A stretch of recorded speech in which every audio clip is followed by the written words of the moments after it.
O último. Este será o último ataque à autoridade de Deus, pois o mandamento do sábado é o único mandamento que estabelece a autoridade do legislador, Exatamente. pois ele é o Criador, o nosso Redentor e aquele que possui a autoridade de colocar o seu selo, o seu título, ou seja, Criador do Universo, do quarto mandamento.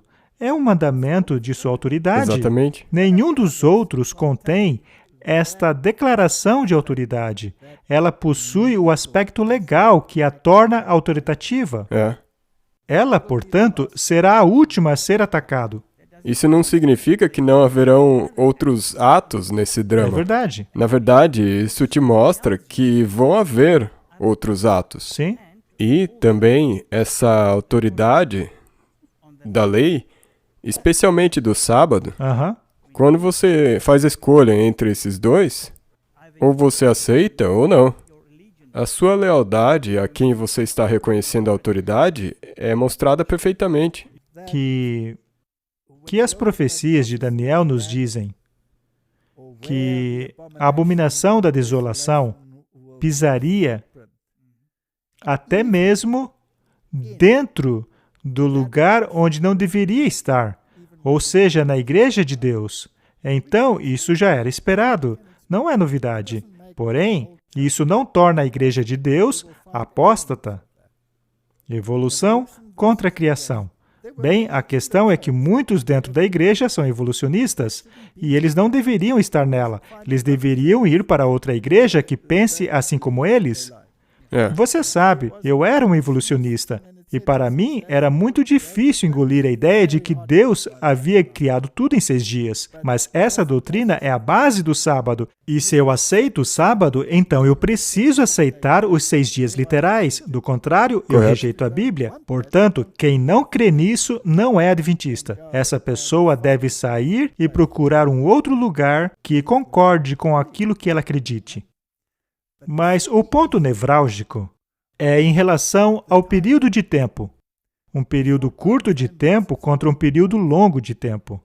Até mesmo no alto escalão da liderança, era dito claramente que o espírito de profecia, ao fazer menção aos 6.000 anos, foi influenciado pela tradução King James da Bíblia.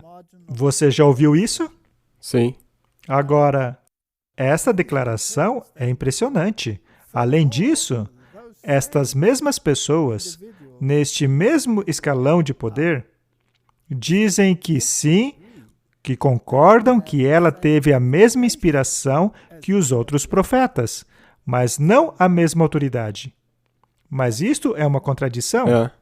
Afinal, quando Deus fala por meio de alguém, dando a ela a sua mesma inspiração, então essa mensagem tem a mesma autoridade que as outras. Tem que ter, porque de outra forma seria completamente inútil. Sim, e já falamos sobre isso, quando discutimos a veracidade do espírito de profecia. Então, estas questões nos deixam em alerta. Sabe, na minha vida, o meu filtro é a Bíblia e o espírito de profecia, pois é nisso que eu creio. Eu não sou obrigado a crer em nada além disso. Caso haja um adendo, uma crença, por exemplo, essa crença só pode ser aceita caso esteja em harmonia com a Bíblia e o espírito de profecia, e é o mesmo em relação a qualquer outro assunto. Não importa a posição ocupada por uma determinada pessoa dentro da igreja. Se o que ela diz não está em harmonia com a Bíblia e o espírito de profecia, eu rejeito imediatamente. Eu não falava apenas de ciência, pois, até certo ponto, isto ainda era aceitável. Claro, nem para todo mundo. Mas, quando me aventurei a falar a respeito das questões espirituais, então, meu amigo, a oposição tornou-se feroz, digamos assim. Esta é uma história muito interessante. Agora, o que me levou a falar sobre esse tipo de assunto. Foi o meu histórico. Veja, apesar de ter vindo do mundo ateu, eu era envolvido com o cultismo. E por meio dos meus contatos e relacionamentos, eu tinha grandes conhecimentos a respeito do funcionamento das sociedades secretas. Eu estive pessoalmente nos templos em que os médiuns, os canais, se comunicavam com o outro mundo para trazer mensagens a políticos, atletas, médicos. Veja como são sempre esses três: governo, esporte e medicina. E, é claro, as igrejas por trás dos panos. Em certa ocasião, eu estava com um desses indivíduos, um médium, o canal da África. Eu estive na casa dele. E lá ficou claro para mim que ele tinha conexões muito fortes com as escolas de teologia. E isto é impressionante. Afinal, o que o luciferianismo tem a ver com escolas de teologia? Bem, muitos daqueles que cresceram nessa igreja e que chegaram a ocupar cargos de liderança jamais se envolveram com essas coisas.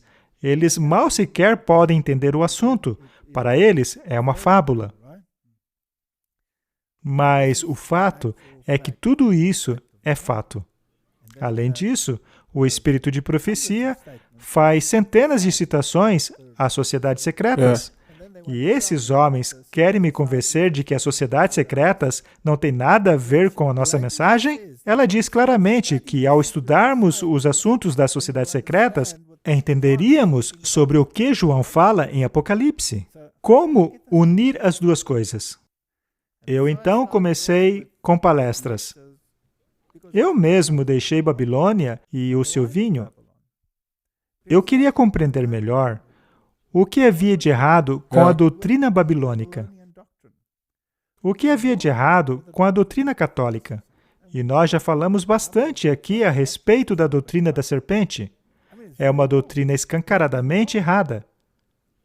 E quando eu passei a palestrar sobre o vinho da Babilônia, eu então passei a lhes mostrar todas aquelas fotos para que percebessem que aquilo que estava ensinando a um nível teológico e em muitas instituições ao redor do mundo era vinho babilônico. Então, uma de minhas primeiras palestras sobre esse tema foi o vinho da Babilônia. Aí eu passei a falar de sociedades secretas. E isso deixou as pessoas malucas.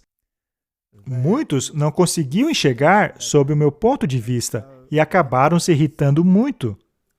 E é claro que quando se fala sobre Babilônia, é necessário identificá-la. Precisamos dizer quem é a besta.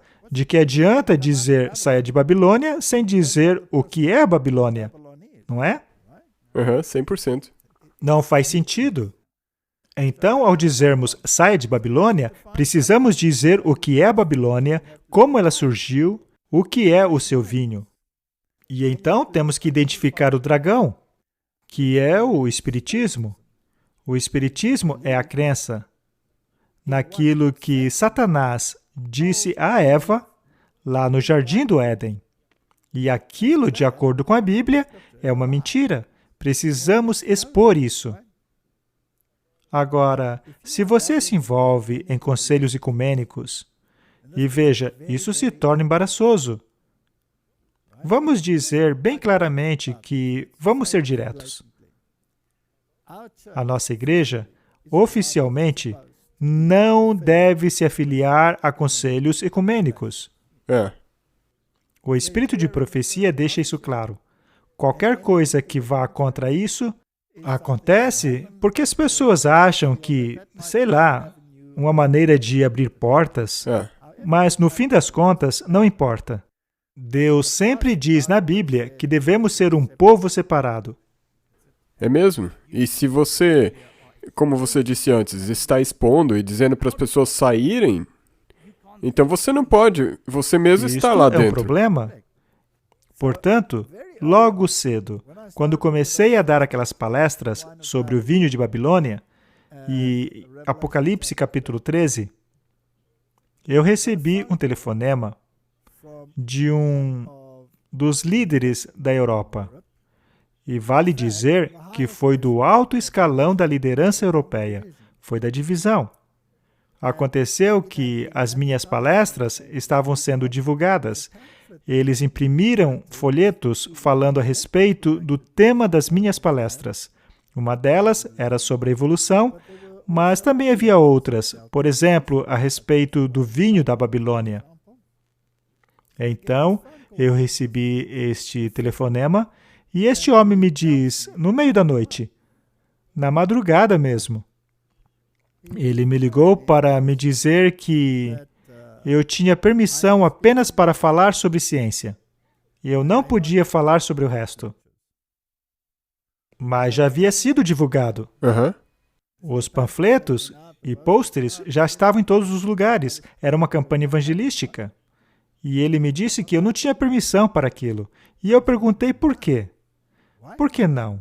Qual é o problema? E ele me disse que o problema é que eu chamaria o Papa de anticristo. E ele não queria que isso acontecesse. Eu disse, por quê? Você não acredita nisso? E ele respondeu, isso é uma teologia antiquada. E eu respondi, que estranho. Pois o espírito de profecia diz que isso é verdade. E você deveria expor o homem do pecado. Exatamente. O espírito de profecia diz claramente que precisamos expor o homem do pecado, que fez do domingo a marca de sua autoridade. E eu disse a ele, desculpe, mas você por acaso acredita no espírito de profecia? E ele me disse que aquilo era apenas teologia ultrapassada do século XIX. O meu queixo caiu. Eu não esperava aquela resposta. Afinal, a gente acha que todo mundo na igreja pensa a mesma coisa. E isso foi quando você ainda estava há pouco tempo na igreja, não é? Sim, era bem no começo. Foi uma das minhas primeiras pregações na Europa. E eu fiquei até confuso, porque era um pastor do alto escalão me falando aquilo. Mas eu quero reforçar que isso não quer dizer que todos os pastores da liderança pensem assim. Aquilo foi o que este homem me disse. Eu então pensei um pouco enquanto ele ainda falava e disse, você vai me desculpar, mas eu não posso fazer isso. E ele perguntou, por que não? E eu disse, porque você não é um adventista do sétimo dia. Uou! Eu consigo imaginar. Ele explodiu do outro lado da linha. E eu disse de novo, você não é um adventista, pois quando eu entrei nessa igreja, eu aceitei os pontos que estavam ali no certificado de batismo. Eu aceitei esses pontos como parte inseparável do ensinamento desta igreja. E o que você está me dizendo é que eu devo contrariar esta convicção. Portanto, na minha opinião, você não é um adventista do sétimo dia. E eu dei as palestras.